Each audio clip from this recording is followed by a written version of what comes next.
ವಿಶೇಷವಾದಂತಹ ಗಣೇಶ ಅದರಿದು ಎಲ್ಲರಿಗೂ ಶುಭಾಶಯವನ್ನು ಹೇಳುತ್ತಾ ಈ ದಿನದ ನಮಗೆ ಸರ್ಗೆ ನಾವು ಈ ವೇದಿಕೆಯನ್ನು ಬಿಟ್ಕೊಡೋಣಂತೆ. Over to you sir. Thank you Geeta madam, thank you so much. Welcome sir. Okay my dear masters, session ಪ್ರಾರಂಭ ಮಾಡೋದಕ್ಕಿಂತ ಮುಂಚೆ ನಿಮ್ಮೆಲ್ಲರ ಮೈತ್ರೇಯ ಬುದ್ಧ ಪಿತಾಮಹ ಬ್ರಹ್ಮರ್ಷಿ ಪತ್ರಿಜಿ ಸ್ವರ್ಣಮಲಮ್ಮನವರಿಗೂ ಕೂಡ ಕೃತಜ್ಞತೆ ಸಲ್ಲಿಸ್ತಾ, ಪಿರಮಿಡ್ ಕಾಲ್ ಸರ್ವಿಸ್ ಬೆಂಗಳೂರು ತಂಡದ ಎಲ್ಲ ಸದಸ್ಯರಿಗೂ, ಅನಿತಾ ಮೇಡಮ್ಗೂ, ಇಲ್ಲಿ ಭಾಗವಹಿಸಿದಂತಹ ಎಲ್ಲ ನನ್ನ ಆತ್ಮ ಬಂಧುಗಳಿಗೆ, ಯೂಟ್ಯೂಬ್ ಅಲ್ಲಿ ವೀಕ್ಷಿಸುವಂತಹ ಆತ್ಮ ಬಂಧುಗಳಿಗೆ ಕೃತಜ್ಞತೆಗಳನ್ನ ಸಲ್ಲಿಸ್ತಾ, ಮೈ ಡಿಯರ್ ಮಾಸ್ಟರ್ಸ್, ಸ್ವಾಧ್ಯಾಯ ಯೋಗ ಪ್ರತಿ ವಾರ ಮಾಡ್ತಾ ಬಂದಿದ್ದೀವಿ. ಒಂದು ಅದ್ಭುತವಾದ ಒಂದು ಬುಕ್ ತಗೊಂಡ್ ಬಂದಿದ್ವಿ, ಅದನ್ನ ಯುವರ್ ಸೋಲ್ಸ್ ಗಿಫ್ಟ್ ಅಂತ. ಆಲ್ರೆಡಿ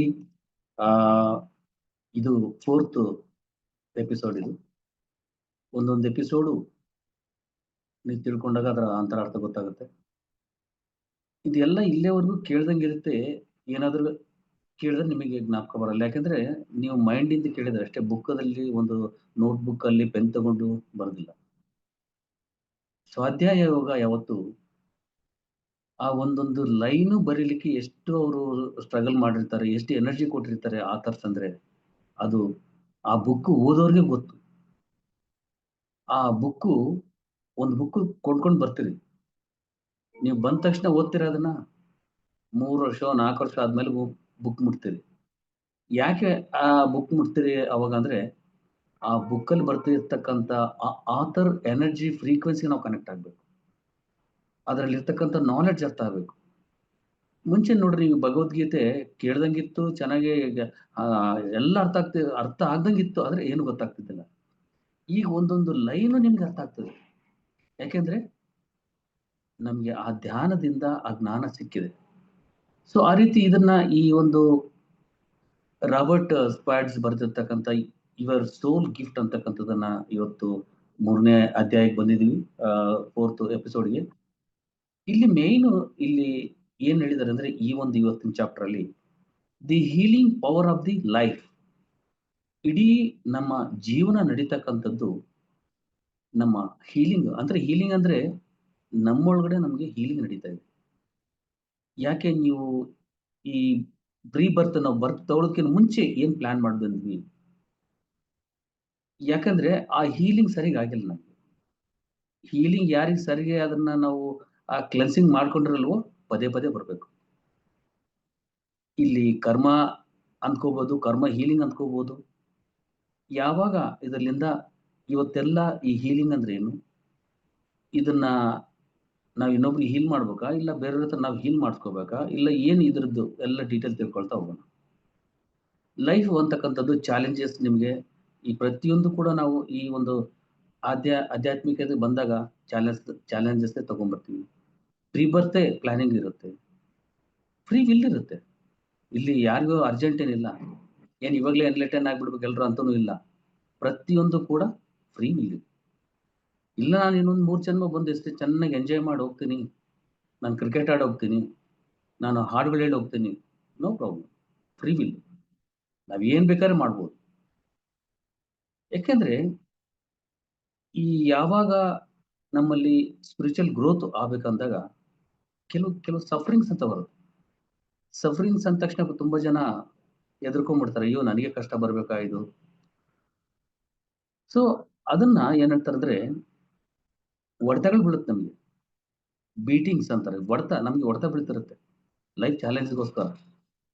ನಾವು ಅದರಲ್ಲಿ ಕಲ್ತ್ಕೊಳ್ಳಲ್ಲ, ನಾವು ಇದೇ ಕಷ್ಟ ಅಂತೇಳಿ ನಾವು ಮತ್ತೆ ಬ್ಯಾಕ್ ಟು ಪೆವಿಲಿಯನ್.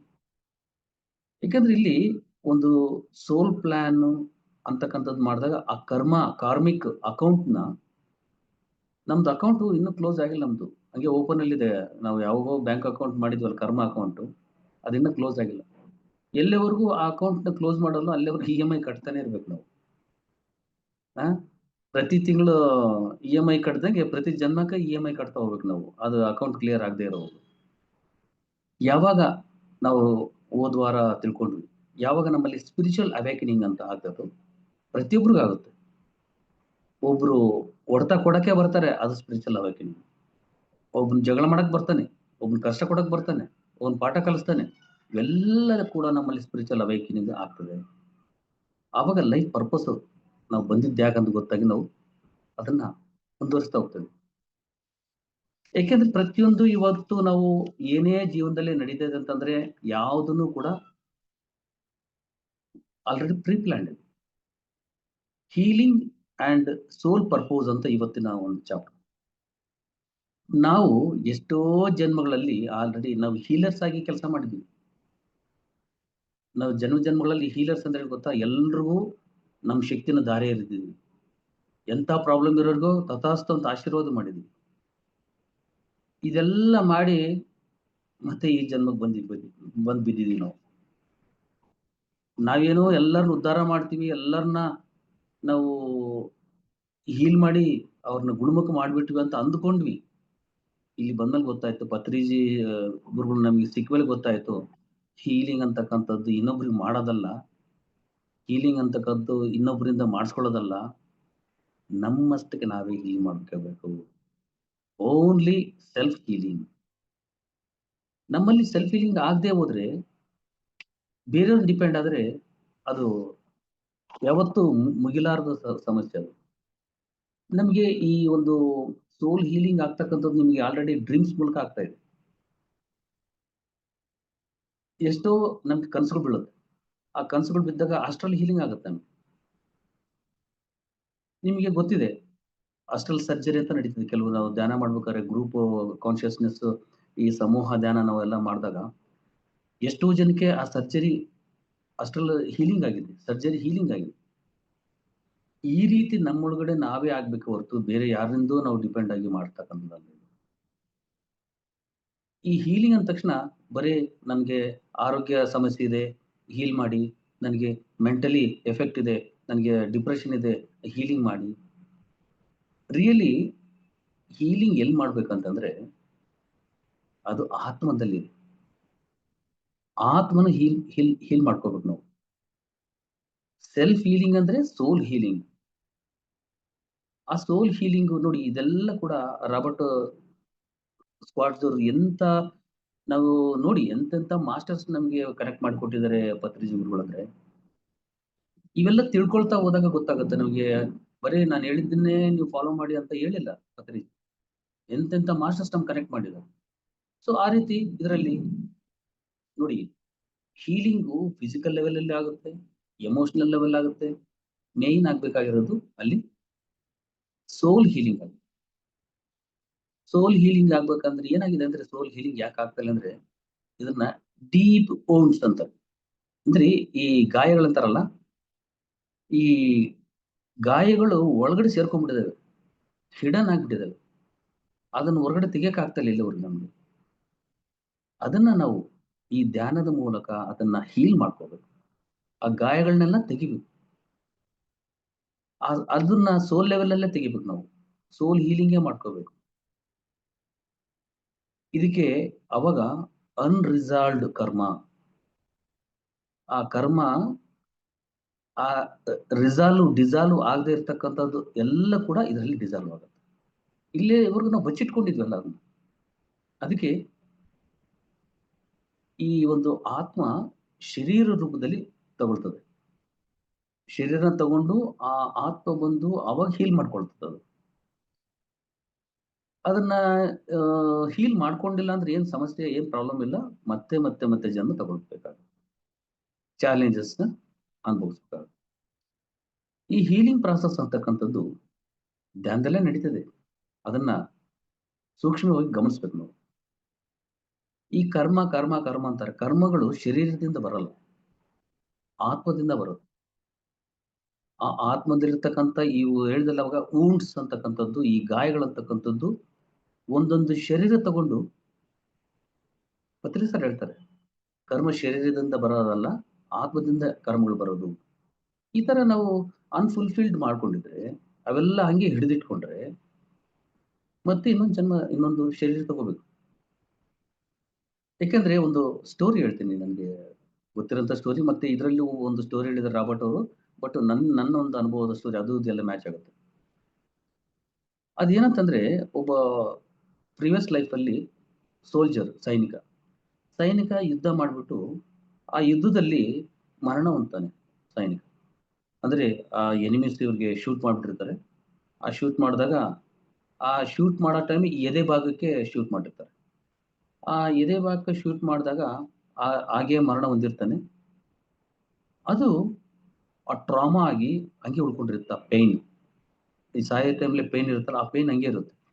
ಆ ಪೇನ್ ಇದ್ದಾಗ ಏನಾಗುತ್ತಂದ್ರೆ ಇವ್ನು ತಿಳ್ಕೊಂತಾನೆ, ಇಲ್ಲಿ ಎಲ್ಲ ಆರೋಗ್ಯವಾಗಿದ್ದೀನಿ, ನನಗೆ ಯಾಕೆ ಈ ತರ ಚೆಸ್ಟ್ ಪೇನ್ ಬರುತ್ತೆ ಅಂತ ಅವ್ನಿಗೆ ಗೊತ್ತಾಗ್ತಿಲ್ಲ. ಯಾವಾಗ ಆ ಒಂದು ಪಾಸ್ಟ್ ಲೈಫ್ ನೋಡ್ಕೊಂಡಾಗ ಅವ್ನಿಗೆ ಗೊತ್ತಾಗುತ್ತೆ, ಬೇರೆಯವರು ಶೂಟ್ ಮಾಡಿರೋದು ಅಲ್ಲಿ ಬುಲೆಟ್ ಇದಾಗಿರುತ್ತೆ, ಆ ಪೇನ್ ಹಂಗೆ ಬರ್ತಾ ಇರುತ್ತೆ. ಆ ಯಾವಾಗ ಇದು ಮೂಲ ಕಾರಣ ತಿಳ್ಕೊಂಡು ಒಂದು ಧ್ಯಾನ ಮಾಡ್ತಾ ಅದನ್ನ ಹೀಲ್ ಮಾಡ್ಕೊಂಡ್ರು, ಅವಾಗ ಅದು ಇಟ್ ಇಸ್ ಗಾನ್. ಅದು ಅನ್ರಿಸಲ್ವ್ ಆಗಿರೋದು ಆ ಎನರ್ಜಿ, ಆ ಚೆಸ್ಟ್ ಪೇನ್ ಎಲ್ಲ ಹೋಯ್ತು. ಪಾಸ್ಟ್ ಲೈಫ್ ಆ ಟ್ರಾಮಾ ಅಂತಕ್ಕಂಥದ್ದು ಹಂಗೆ ಉಳಿದಿರುತ್ತೆ. ಅದನ್ನ ಎಲ್ಲೋ ಡಾಕ್ಟರ್ ಹತ್ರ ಹೋದ್ರೆ ಅವ್ರಿಗೆ ಗೊತ್ತೇ ಆಗಲ್ಲ ಏನಾಗಿದೆ ಅಂತ, ಯಾಕೆಂದ್ರೆ ಅದು ಪಾಸ್ಟ್ ಲೈಫ್ ಇಂದ ಅದು ಬಂದಿರುತ್ತದು ಆ ಪೇನ್. ಸೊ ಒಬ್ಬನಿಗೆ ಅದೇ ತರ ಒಬ್ಬನಿಗೆ ಕಿವಿ ಕೇಳಿಸ್ತಾ ಇದ್ದಿಲ್ಲ ಇವಾಗ. ಅವಾಗ ಒಬ್ನು ತಲೆಗೆ ಶೂಟ್ ಮಾಡೋ ಟೈಮ್ಗೆ ಕಿವಿ ಒಳಗೆ ಹೋಗಿ ಬರ್ತಾ ಇಲ್ಲ. ಅಂತವನ್ಗೆ ಹೀಲ್ ಮಾಡಿದಾಗ ಅದು ಬೇರೆ ಯಾರೋ ಕಡೆಯಿಂದ ಹೋಗಿ ಹೀಲ್ ಮಾಡ್ಕೊಳ್ಳೋದಲ್ಲ. ನೋಡಿ, ಕೆಲವ್ರಿಗೆ ನಮ್ಮ ಒಬ್ಬ ಫ್ರೆಂಡ್ ನನಗೆ ಕಾಲ್ ಮಾಡಿ ಕೇಳ್ತಾ ಇದ್ದ ಅವಾಗ, ಸರ್ ನನ್ಗೆ ಯಾಕೋ ಕಿವಿನೇ ಕೇಳಿಸ್ತಾ ಇಲ್ಲ. ಸೊ ಅವ್ರನ್ನೆಲ್ಲ ಮತ್ತೆ ಪಾಸ್ಟ್ ಲೈಫ್ ಕರ್ಕೊಂಡೋಗಿ ಟ್ರಾನ್ಸ್ ಕರ್ಕೊಂಡೋಗಿ ಅಂತ ಅಷ್ಟು ಮಾಡೋಷ್ಟು ಟೈಮ್ ಇಲ್ಲ, ಅದು ಅವ್ರಿಗೆ ಅರ್ಥವಾಗೋದಿಲ್ಲ, ಎಲ್ಲರೂ ಟ್ರಾನ್ಸ್ಗೂ ಹೋಗಲ್ಲ. ಆ ಟೈಮಲ್ಲಿ ನಾನು ಇದ್ಕೊಂಡು ಏನ್ ಹೇಳ್ದೆ ಅಂದ್ರೆ, ಸರಿ ನಿನಗೆ ಅದು ಹೀಲ್ ಆಗ್ಬೇಕು, ಯಾವ್ದಾದ್ರು ಒಳ್ಳೆ ಮ್ಯೂಸಿಕ್, ನಾನು ಕೆಲವು ಮ್ಯೂಸಿಕ್ ಶೇರ್ ಮಾಡಿದೆ ಅವ್ರಿಗೆ, ಮ್ಯೂಸಿಕ್ ಹಾಕೊಂಡು ಕೇಳ್ತಾ ಇರು, ಇಲ್ಲ ಪತ್ರಿ ಸರ್ ಫ್ಲೂಟ್ ಮ್ಯೂಸಿಕ್ ಇರುತ್ತೆ, ಈ ರೀತಿ ಮ್ಯೂಸಿಕ್ ಕೇಳ್ತಾ ಹೋಗು, ನಿನಗೆ ಅದರಿಂದ ಹೊರಗಡೆ ಬರ್ತೀಯ ಅಂತ ಹೇಳಿದೆ. ಅದ್ ಹೇಳಿದ್ಮೇಲೆ ಕೆಲವು ಮ್ಯೂಸಿಕ್ಗಳು ನಾನು ಶೇರ್ ಮಾಡಿದ್ಮೇಲೆ ಆ ಮ್ಯೂಸಿಕ್ ಹಾಕೊಂಡು ನಾನೇನಂದ್ರೆ, ನೀನು ನೈಟ್ ಎಲ್ಲ ಆ ಕಿವಿಲಿ ಇಟ್ಕೊಂಡು ನಿದ್ದೆ ಹೋಗ್ಬಿಡು, ಪರವಾಗಿಲ್ಲ. ಮೈ ಡಿಯರ್ ಮಾಸ್ಟರ್ಸ್ ಆ ತರ ಮಾಡಿದ್ರು. ಸುಮಾರು ಅವ್ರು 7-8 ವರ್ಷಗಳ ಕಾಲ ಅವ್ರಿಗೆ ಕಿವಿ ಕೇಳಿಸದೇ ಇರೋದು. ಆ ಕಿವಿ ಕೇಳಿಸದೇ ಇರೋದಾದ್ರೆ ಅದು ಡಮ್ ಅಂಡ್ ಡೆಫ್ ಅಂದ್ರೆ ಅದು ಬೇರೆ. ಇದು ಹೊಡ್ತಾ ಬಿದ್ದು ಅವ್ರಿಗೆ ಏನಕ್ಕೆ ಪ್ರಾಬ್ಲಮ್ ಆಗಿದೆ ಅಂತಾನು ಗೊತ್ತಿಲ್ಲ. ನೋಡಿ, ಅವಾಗ ಆ ಸೌಂಡ್ ಅಂತಕ್ಕಂಥದ್ದು ಕೂಡ, ಮ್ಯೂಸಿಕ್ ಅಂತದ್ದು ಕೂಡ ಹೀಲಿಂಗ್ ಆಗ್ತದೆ. ಅದಾದ್ಮೇಲೆ ನನಗೆ ಫೋನ್ ಮಾಡಿದ್ರು, ಸರ್ ನನ್ಗೆಲ್ಲ ಕೇಳಿಸುತ್ತೆ ಈಗ, ನಾನು ಇಷ್ಟು 7-8 ವರ್ಷಗಳು ಆಗದೆ ಇರೋದನ್ನ ನಾವು ಜಸ್ಟ್ ಒಂದು 41 ಡೇಸ್ ಅಲ್ಲಿ ನಾನು ಕ್ಲಿಯರ್ ಮಾಡ್ಕೊಂಡೆ. ಅಂದ್ರೆ ಹೀಲಿಂಗ್ ಅಂತಕ್ಕಂಥದ್ದು ಹಿಂಗೆ ನಡೀತದೆ. ಯಾಕೆಂದ್ರೆ ಇಲ್ಲಿ ಇಲ್ಲಾಂದ್ರೆ ಈ ಪದೇ ಈ ಪೇನ್ಸ್ ಬರ್ತಾ ಇರುತ್ತೆ, ನಾವು ಎಲ್ಲಿವರೆಗೂ ಹೀಲ್ ಮಾಡ್ಕೊಳ್ಳಲ್ವೋ ಅಲ್ಲಿವರೆಗೂ ಬರ್ತಾ ಇರ್ತೇವೆ. ಅದಕ್ಕೋಸ್ಕರ ನನಗೆ ಹೀಲ್ ಮಾಡ್ಬೇಕಂತೇಳಿ ಇನ್ನೊಬ್ರಿಗೆ ದುಡ್ಡು ಕೊಟ್ಟು ಹೀಲ್ ಮಾಡಿಸ್ಕೊಳ್ಳೋದಲ್ಲ. ಬಹಳ ಜನ ಈ ರೇಖಿ ಅಂತ, ನಾನು ಅದನ್ನ ತಪ್ಪಂತ ಹೇಳ್ತಲ್ಲ, ರೇಖಿ ತುಂಬಾ ಜನ ಮಾಡಿದ್ದಾರೆ. ಆ ರೇಖಿನಲ್ಲಿ ಎನರ್ಜಿಸ್ ಅವರು ಕಳ್ಸ್ಕೊಡೋದು, ಎನರ್ಜಿಸ್ ಇವ್ರು ತಗೊಳ್ಳೋದು, ಅವ್ರು ಹೀಲ್ ಮಾಡೋದು, ಇವರು ಚಕ್ರ ಹೀಲಿಂಗ್ ಅಂತ ಎಲ್ಲ ಏನೇನೋ ಮಾಡ್ತಾರೆ. ನೋಡಿ ಮೈ ಡಿಯರ್ ಮಾಸ್ಟರ್ಸ್, ಆ ರೇಖಿದಲ್ಲಿ ಆ ತರ ಎಷ್ಟೋ ಜನ ಆ ಟ್ರೈನ್ ಅಪ್ ವರ್ಕ್ಶಾಪ್ ಮಾಡಿರ್ತಕ್ಕಂಥವ್ರು ನಮ್ಮ ಮಾಸ್ಟರ್ಗೆ PSSM ಮಾಸ್ಟರ್ಸ್ಗೆ ಫೋನ್ ಮಾಡಿ ನಾವ್ ಹೇಳಿದ ಮಾರ್ಗ ಹೇಳಿದ್ಮೇಲೆ ಅದನ್ನ ಫಾಲೋ ಮಾಡಿ ಅದೆಲ್ಲದರಿಂದ ಹೊರಗಡೆ ಬಂದ್ರು. ಅಂದ್ರೆ ಇವ್ರು ಬೇರೆಯವ್ರನ್ನ ಡಿಪೆಂಡ್ ಆಗಿದ್ರು ಹೀಲ್ ಮಾಡ್ಲಿಕ್ಕೆ, ಹೀಲ್ ಮಾಡ್ತಾರಂತ. ನಾವೇ ಹೆಂಗ್ ಹೀಲ್ ಮಾಡ್ಕೊಳ್ಳೋದು ಅಂತಕ್ಕಂಥದ್ದು ಪ್ರಾಸೆಸ್ ಹೇಳ್ಕೊಟ್ಟಾಗ ಅದ್ರಿಂದ ಹೊರಗಡೆ ಬಂದ್ರು. ಇನ್ನೊಂದು ಎಕ್ಸಾಂಪಲ್ ಹೇಳ್ತೀನಿ. ಒಬ್ರು MBBS ಡಾಕ್ಟರ್ ನನಗೆ ಫೋನ್ ಮಾಡಿ, ಸರ್ ನನಗೆ ತುಂಬಾ ಸಮಸ್ಯೆ ಇದೆ, ಯಾರು ನಿಮ್ ನಂಬರ್ ಕೊಟ್ರು, ಮಾತಾಡ್ಬೇಕು ನಿಮ್ಮ ಹತ್ರ. ಏನ್ ಸಮಸ್ಯೆ? ಅವ್ರಿಗೆ ಏನಾಗಿದೆ, ಈ ತಲೆ ಭಾರ ತಡಿಲಾರ್ದೆ ತಲೆ ಶೇಕ್ ಆಗ್ತಾ ಇರುತ್ತೆ ಅವ್ರಿಗೆ. ಆಮೇಲೆ ಕಾರಲ್ಲಿ ಬೈಕಲ್ಲಿ ಯಾವಾಗ ಹೋದ್ರು ಶೇಕ್ ಆಗ್ತಾ ಇರುತ್ತೆ. ಅವರು MBBS ಡಾಕ್ಟರ್. ಇವ್ರಿಗೆ ತಲೆ ಶೇಕ್ ಆಗ್ತಾ ಇದ್ರೆ ಹಾಸ್ಪಿಟ್ಲಿಗೆ ಹೋದ್ರೆ ಇನ್ನ ನೋಡಿ ಪೇಷಂಟ್ ಹೆಂಗ್ ಬರ್ತಾರೆ, ಇವ್ರಿಗೆ ತಲೆ ಶೇಕ್ ಆಗ್ತಾ ಇದೆ. ಸೊ ಅಂತ ಸಮಸ್ಯೆಗೆ ನನಗೆ ಫೋನ್ ಮಾಡಿ, ಸರ್ ಈ ತರ ಹೆಂಗಿದೆ, ಏನ್ ಮಾಡ್ಬೇಕಂತ ನಾನು ಫಸ್ಟ್ ಒಂದೇ ಮಾತು ಕೇಳಿದೆ, ಇದಕ್ಕೆ ಮುಂಚೆ ಬೇರೆ ಏನಾದ್ರು ಮಾಡಿದ್ರ, ಬೇರೆ ಪ್ರಾಸೆಸ್ ಏನನ್ನ ಮಾಡ್ತಿದ್ರ? ಅಂದ್ರೆ ಚಕ್ರ ಹೀಲಿಂಗ್ ಆಗಿರ್ಬೋದು, ಚಕ್ರ ಮೆಡಿಟೇಷನ್, ಮತ್ತೆ ಈ ರೀತಿ ರೇಖಿ. ಅವ್ರು ಹೇಳಿದ್ರು, ಹೌದು ಸರ್ ರೇಖಿ ಇದು ಮಾಡಿದ್ದೆ. ಅದೇನಾಗಿದೆ, ಆ ರೇಖೆ ಅದೆಲ್ಲ ಅವರು ಎನರ್ಜಿ ಕಳ್ಸ್ಕೊಡ್ತೀವಿ ಅಂತ ಕಳ್ಸ್ಕೊಟ್ಟಾಗ ಅದೆಲ್ಲ ಇಲ್ಲೇ ಡಿಪಾಸಿಟ್ ಆಗ್ಬಿಟ್ಟಿರುತ್ತೆ, ಅದು ಸ್ಪ್ರೆಡ್ ಆಗಿರೋದು. ಮತ್ತೆ ಅದಾದ್ಮೇಲೆ ಯಾವ ರೀತಿ ಆನಾಪಾನಸತಿ ಧ್ಯಾನ ಮಾಡಿದ್ರೆ ಹೆಂಗ್ ಹೀಲ್ ಆಗುತ್ತೆ, ಏನ್ ಕತೆ ಹೀಲಿಂಗ್ ಅಂತಕ್ಕಂಥದ್ದು ಎಲ್ಲೋ ಹೋಗಿ ಬೇರೆ ಹತ್ರ ಮಾಡ್ಸೋದಲ್ಲ ಅಂತೇಳಿ, ಮತ್ತೆ ಅವ್ರ MBBS ಡಾಕ್ಟ್ರು, ಅವರು ಅವ್ರ ತಂದೆ ತಾಯಿ, ಅವ್ರ ಚಿಕ್ಕಪ್ಪ ಎಲ್ಲರೂ ಸರ್ಜನ್ಗಳೇ. ನೋಡಿ, ಆ ಸರ್ಜನ್ಗಳು ಮಾಡದೇ ಇರ್ತಕ್ಕಂಥದ್ದನ್ನ ನಮ್ಮ ಧ್ಯಾನದಲ್ಲಿ ಅದು ಆಗ್ತದೆ ಅಂದ್ರೆ ಅದು ಹೀಲಿಂಗ್. ಅದು ಪತ್ರ ಸರ್ ಯಾವಾಗ್ಲೂ ಹೀಲಿಂಗ್ ಬಗ್ಗೆ ಹೇಳ್ತಾ ಇದ್ರು, ಅಪೋಸ್ ಮಾಡ್ತಾ ಇದ್ರು, ಹೀಲ್ ಮಾಡಬಾರ್ದು.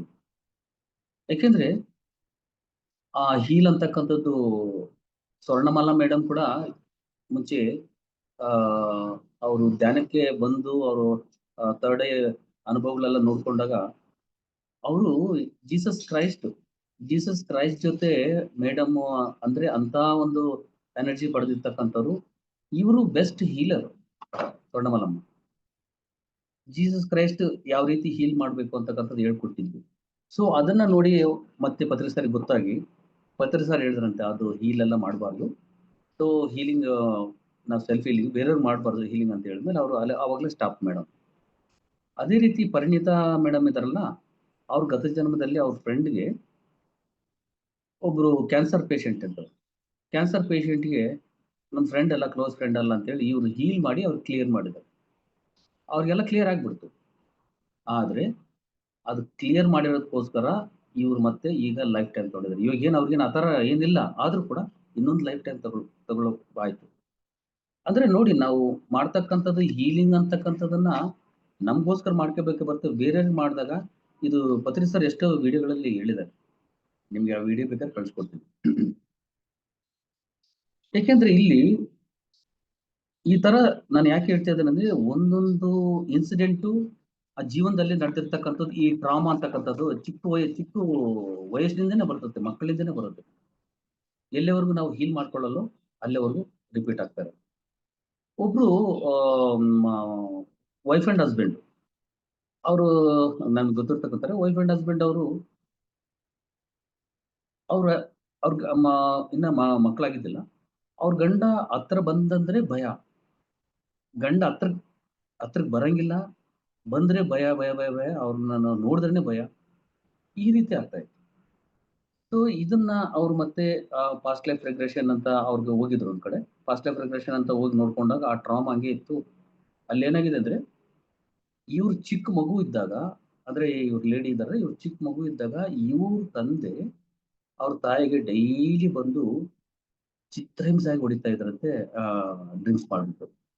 ಇದು ಮಾಡಿ ಹೊಡಿತಾ ಏನಾಗಿದೆ ಅಂದ್ರೆ, ಡೈಲಿ ಅದನ್ನ ನೋಡಿ ನೋಡಿ ನೋಡಿ ಚಿಕ್ಕ ಮಗು ಅದ್ರ ಟ್ರಾಮಾ ಹಂಗೆ ಉಳ್ಕೊಂಡ್ಬಿಟ್ಟಿದೆ, ಅದು ಹೀಲ್ ಆಗಿಲ್ಲ. ಸೊ ಅದಾದ್ಮೇಲೆ ಅದರಿಂದ ಮತ್ತೆ ಇವಾಗ ಗಂಡನ ಕಂಡ್ರನೇ ಆಗಲ್ಲ. ನೋಡಿ, ಆ ಟ್ರಾಮಾ ಅಂತಕ್ಕಂಥದ್ದು ಯಾರಿಗೆ ಯಾವಾಗ ಏನಾಗಿರುತ್ತೋ ಗೊತ್ತಿಲ್ಲ. ಆದ್ರೆ ಯಾವಾಗ ಇದು ಕೆಲವರು ಸೆಲ್ಫ್ ಹೀಲಿಂಗ್, ಅದು ಸಾರಿ ಪಾಸ್ಟ್ ಲೈಫ್ ರಿಗ್ರೆಷನ್ ಅಂತ ಹೋಗಿ ಅಲ್ಲಿನೂ ಮಾಡ್ತಾರೆ.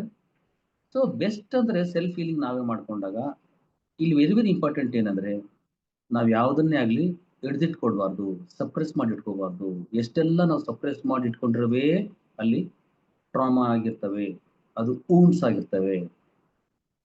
ಅವು ಆ ನೆಗೆಟಿವ್ ಅಂತಕ್ಕಂಥದ್ದು ಹಂಗೆ, ಆ ನೆಗೆಟಿವ್ ಎನರ್ಜೀಸ್ ಹಂಗೆ ಇರ್ತದೆ. ಅದು ಯಾವಾಗ ನಮ್ಗೆ ಅದು ಆತ್ಮ ಅನುಭವಕ್ಕೆ ಬಂದಾಗ, ಇವತ್ತು ಈ ತರ ವರ್ಕ್ಶಾಪ್ ಯಾರೆಲ್ಲ ಈ ತರ ವರ್ಕ್ಶಾಪನ್ನ ಕೇಳ್ತಿರೋ ಅವಾಗ ಅರ್ಥ ಆಗುತ್ತೆ.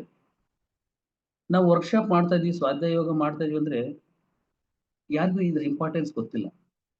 ನಾನು ಅವಾಗಲೇ ಹೇಳಿದೆ, ಈ ಬುಕ್ಕು ಎಷ್ಟು ಇಂಪಾರ್ಟೆಂಟ್ ಅಂದ್ರೆ, ಈ ಬುಕ್ ಮುಗಿಯೋದ್ರೊಳಗೆ ನೀವೆಲ್ಲ ಅಟೆಂಡ್ ಆದ್ರೆ ನಿಮ್ಗೆ ಏನೇನ್ ಬೇಕು ಎಲ್ಲ ಜ್ಞಾನ ಸಿಗುತ್ತೆ. ಇದು ಪ್ಯೂರ್ ಸೋಲ್ ಗಿಫ್ಟ್ ಅಂತಂದ್ರೆ ಏನ್ ಗೊತ್ತಾ, ನಮ್ಗೆ ಇವತ್ತು ಏನೇ ಸಮಸ್ಯೆಗಳು, ಏನೇ ನಾವು ಅಂದ್ಕೊಂತೀವಿ, ಅದಕ್ಕೆ ನಮ್ಗೆ ವರ ಕೊಟ್ಟಿರೋದು. ಆ ವರದಿಂದ ನಾವು ಹೊರಗಡೆ ಬರ್ಬೇಕು. ಅದು ಬಿಟ್ಟು ನಾವು ಇದೇನೋ ಅದ್ರ ಇಂಪಾರ್ಟೆನ್ಸ್ ಗೊತ್ತಿಲ್ಲದೆ ಈ ಕ್ಲಾಸಸ್ ಕೇಳಲಿಕ್ಕೆ ಇಂಥವೆಲ್ಲ ಇಂಪಾರ್ಟೆಂಟ್. ಆ ಗಿಲ್ಟಿನೆಸ್, ಫಿಯರು ಇದೆಲ್ಲ ಹೊರಗಡೆ ಹಾಕ್ಬೇಕು. ಯಾವ್ದು ಸಪ್ರೆಸ್ ಮಾಡಿ ಹಿಡಿದಿಟ್ಕೊಳ್ಳೋದಲ್ಲ. ಯಾವಾಗ ಇದನ್ನ ಹೊರಗಡೆ ಹಾಕೋದು? ಈ ತರ ವರ್ಕ್ಶಾಪ್ ಕೇಳಿದಾಗ, ಎಲ್ಲಿ ನಾನು ನಡೀತಿದ್ದೀನಿ, ನನ್ನ ಪ್ರಾಬ್ಲಮ್ ಏನಂತ ಗೊತ್ತಾದಾಗ, ಒಂದು ಸರಿ ಈ ಗಾಜಿನ ಗ್ಲಾಸು ಕೆಳಗ್ ಬಿತ್ತಂದ್ರೆ ಪೀಸ್ ಪೀಸ್ ಆಗ್ಬಿಡುತ್ತೆ. ಎಷ್ಟು ಪೀಸ್ ಆಗಿರುತ್ತೋ ಅಷ್ಟು ಪ್ರಾಬ್ಲಮ್ಸ್ ಇರುತ್ತೆ ನಮ್ಗೆ. ಅಂದ್ರೆ ಅವೆಲ್ಲ ಇನ್‌ಕಂಪ್ಲೀಟೆಡ್. ಆ ಇನ್‌ಕಂಪ್ಲೀಟೆಡ್ ಅಂದ್ರೆ ಏನು? ಮತ್ತೆ ಅದನ್ನ ಎಲ್ಲ ಜೋಡ್ಸಕ್ಕಂತೂ ಆಗಲ್ಲ. ಅದಕ್ಕೆ ಆ ಗ್ಲಾಸ್ ಬಂದಾಗ ಗ್ಲಾಸ್‌ನ ಕ್ಲೀನ್ ನೋಡ್ಕೋಬೇಕು. ಹೊಡಿದಂಗ್ ನೋಡ್ಕೋಬೇಕು. ಯಾವಾಗ್ಲೂ ಕ್ಲೀನಾಗಿ ಇಟ್ಕೋಬೇಕು. ಈ ರೀತಿ ಸೋಲ್ ಅಂತಕ್ಕಂಥದ್ದು ಕೂಡ ಎಲ್ಲ ಚಾನ್ಸ್ ಕೊಡ್ತಾರೆ. ರಾಬರ್ಟ್ ಸ್ಕ್ವಾಟ್ಸ್ ಅವ್ರು ಹೇಳ್ತಾರೆ, ನಾವು ಪೂರ್ಣಾತ್ಮದಿಂದ ಅಂಶಾತ್ಮರಾಗಿ ಬಂದಿದ್ದೇವೆ. ನಾವು ಸುಪ್ರೀಂ ಸೋಲ್. ಆ ಸುಪ್ರೀಂ ಸೋಲಿಂದ ಇಲ್ಲಿ ಬಂದು ಜನ್ಮ ತಗೊಂಡಿರೋದು ನಾವು. ಇಲ್ಲಿ ಬಂದು ಏನ್ ಮಾಡಕ್ ಬಂದಿದ್ದೀವಿ ನಾವು? ಫೈನಲ್ ನಮ್ದು ಏನು? ಯಾವಾಗ ಯಾವ ರೀತಿ ಹೀಲ್ ಮಾಡ್ಬೇಕು? ಯಾವ್ದು ಬೆಸ್ಟ್ ಹೀಲಿಂಗ್ ಅಂತಂದ್ರೆ ಅದನ್ನೇನ್ ಹೇಳ್ತಾರೆ? Meditation and service. ನೋಡಿ, ಈ ವರ್ಕ್‌ಶಾಪು ಯಾರೆಲ್ಲ ಅಟೆಂಡ್ ಆಗ್ತಿದ್ರೋ ಅದೆಲ್ಲ ಕೂಡ ನೀವು ಈ ಒಂದು ಸರ್ವಿಸ್ ಅಂತಕ್ಕಂಥದನ್ನ ನೀವದನ್ನ ಪಡ್ದಂಗೆ. ಹೆಂಗೋ ಧ್ಯಾನ ಮಾಡ್ತೀರಿ. ಪತ್ರಿಸ್ ಸರ್ ಯಾವಾಗ್ಲೂ ಹೇಳ್ತಾ ಇದ್ರು, ಸ್ವಾಧ್ಯಾಯ ಅಂತಂದ್ರೆ ಅಂದ್ರೆ ಸ್ವಾಧ್ಯಾಯ is easiest way to reach enlightenment ಅಂತ. ಆತ್ಮ ಸಾಕ್ಷಾತ್ಕಾರ ಹೊಂದಬೇಕಂದ್ರೆ ಈ ಒಂದು ಸ್ವಾಧ್ಯಾಯ ಯೋಗ ಬೇಕು. ಸ್ವಾಧ್ಯಾಯ ಯೋಗದಲ್ಲಿ ಅಧ್ಯಯನ ಮಾಡ್ಕೊತೀವಿ. ಎಷ್ಟೋ ಮಾಸ್ಟರ್ಸ್ ಬರ್ದಿರ್ತಕ್ಕಂಥ ಪುಸ್ತಕಗಳನ್ನ ಜ್ಞಾನನ ದಾರಿ ಎರಿತಿರ್ತೀವಿ. ಇದು ನಾನ್ ಕೊಡ್ತಕ್ಕಂಥ ಸೇವೆ ಅಲ್ಲ, ನೀವು ತಗೊಳ್ತಕ್ಕಂಥ ಸೇವೆ. ನೀವು ಎಷ್ಟೆಲ್ಲ ಜನ ಇದನ್ನ ತಗೊಂತಿರೋ ಆ ಸೇವೆ ತಗೊಂಡಾಗ ಅವಾಗ ಆಟೋಮೆಟಿಕಲಿ ಹೀಲ್ ಆಗುತ್ತೆ ನಮ್ಮಲ್ಲಿ. ಯಾವ ರೀತಿ ಅಂತಂದ್ರೆ ಈಗ ನಮ್ಮ ಫ್ಯಾಮಿಲಿ ಮೆಂಬರ್ಸ್‌ನ ಯಾವ ರೀತಿ ನೋಡ್ಕೊಂತೀವೋ, ಕರುಣೆ ತೋರಿಸ್ತೀವೋ, ಪ್ರೀತಿ ಮಾಡ್ತೀವೋ, ಬೇರೆ ಯಾರೋ ಲವ್ ಥೈ ಸೆಲ್ಫ್ ಅಂತ ಹೇಳ್ತಾ ಇದ್ರು ಜೀಸಸ್ ಕ್ರೈಸ್ಟ್. ಅಂದ್ರೆ ಬೇರೆಯವ್ರು ಕೂಡ ನಮ್ಮ ಸಂಬಂಧಿಕರನ್ನ ತರನೇ ನೋಡ್ಕೋಬೇಕು. ಬೇರೆಯವ್ರನ್ನ ಅಂದ್ರೆ ಬಡವ ಆಗ್ಲಿ, ಶ್ರೀಮಂತ ಆಗ್ಲಿ, ಅವನಿಗೆ ಒಬ್ಬೊಬ್ರಿಗೆ ಒಂದೊಂದು ರೀತಿ ನೋಡ್ಕೊಳ್ತಕ್ಕಂಥದ್ದು. ಅದು ಮಾಡಿದ್ರೆ ಅದು ಹೀಲಿಂಗ್ ಅಲ್ಲ. ಅದು ಸೆಲ್ಫ್ ಹೀಲಿಂಗ್ ಆಗಲ್ಲ. ಪ್ರತಿಯೊಂದಕ್ಕೂ ಮೈ ಡಿಯರ್ ಮಾಸ್ಟರ್ಸ್, ಇವತ್ತು ಈ ನಾವು ಏನ್ ಡಿಸ್ಕಸ್ ಮಾಡ್ತಾ ಇದ್ವಿ ಕ್ಲಾಸಸ್ಸು, ಇದರಲ್ಲಿ ಪ್ರತಿಯೊಂದು ಶಬ್ದನೂ ನಮ್ಗೆ ವೆರಿ ವೆರಿ ಇಂಪಾರ್ಟೆಂಟ್. ಯಾವಾಗ ಆ ರೀತಿ ಯಾವಾಗ ಸರ್ವಿಸ್ ಅಂತ ಮಾಡ್ತೀವೋ, ಆಲ್ರೆಡಿ ಎಲ್ಲ ಪಿರಮಿಡ್ ಮಾಸ್ಟರ್ಸ್ ಯಾರು ಸುಮ್ಮನೆ ಇಲ್ಲ ಇವತ್ತು. ಬರೀ ಧ್ಯಾನ ಮಾಡ್ತಾ ಕೂತ್ಕೊಂಡಿಲ್ಲ. ಸತ್ಸಂಗನೂ ಕೇಳ್ತಾ ಇದಾರೆ. ಎಲ್ಲ ಕಡೆನೂ ಸರ್ವಿಸ್ ಮಾಡ್ತಾ ಇದ್ದಾರೆ. ಅವ್ರಿಗೆ ಗೊತ್ತು ನಮ್ಮ ಸೆಲ್ಫ್ ಹೀಲಿಂಗ್‌ನ ನಾವ್ ಹೆಂಗ್ ಮಾಡ್ಕೋಬೇಕಂತ ಗೊತ್ತು. ನಮ್ಮಲ್ಲಿರ್ತಕ್ಕಂಥ ಟ್ರಾಮಾ, ಈ ಹಳೆ ಗಾಯಗಳು, ಸೋಲ್ ವೂಂಡ್ಸ್ ಅದೆಲ್ಲ ಕ್ಲಿಯರ್ ಆಗ್ಬೇಕಂತಂದ್ರೆ ಧ್ಯಾನದ ಜೊತೆಗೆ ಸೇವೆ ಇರ್ಬೇಕು, ಸರ್ವಿಸ್ ಇರ್ಬೇಕು.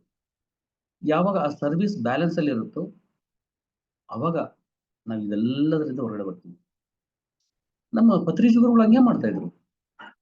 ಪತ್ರಿಜಿ ಗುರುಗಳ ಸೇವೆ ಹೆಂಗಿತ್ತಂದ್ರೆ ಅವ್ರದ್ದು ನೆನ್ಸ್ಕೊಂಡ್ರೆ ನಾವು ಅದರಲ್ಲಿ ಒಂದು ತೃಣಕ್ಕೆ ಸಮಾನ ನಾವೆಲ್ಲ. ಬಸ್ಸು ಯಾವ್ದೋ ಪ್ರೈವೇಟ್ ಬಸ್‌ಗಳು, ಗವರ್ನಮೆಂಟ್ ಬಸ್, ಯಾವ್ದು ಬಸ್ ಸಿಗುತ್ತೋ ಆ ಬಸ್ಸಲ್ಲಿ ಹೋಗೋರು. ಊರೂರು ತಿರುಗೋರು.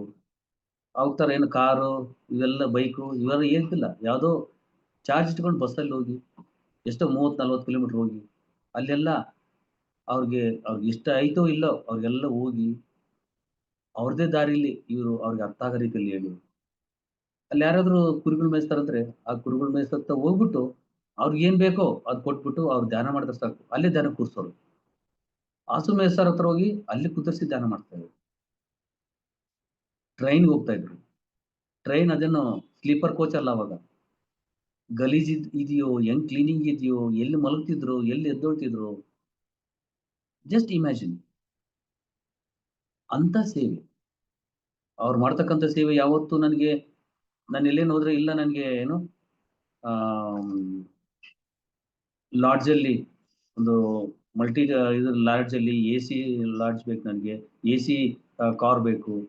ಹಂಗಾದ್ರೆ ನಾನು ಹೋಗ್ತೀನಿ. ಹಂಗಾದ್ರೆ ಧ್ಯಾನ ಹೇಳ್ಕೊಡ್ತೀನಿ. ಆ ರೀತಿ ಅಲ್ಲ.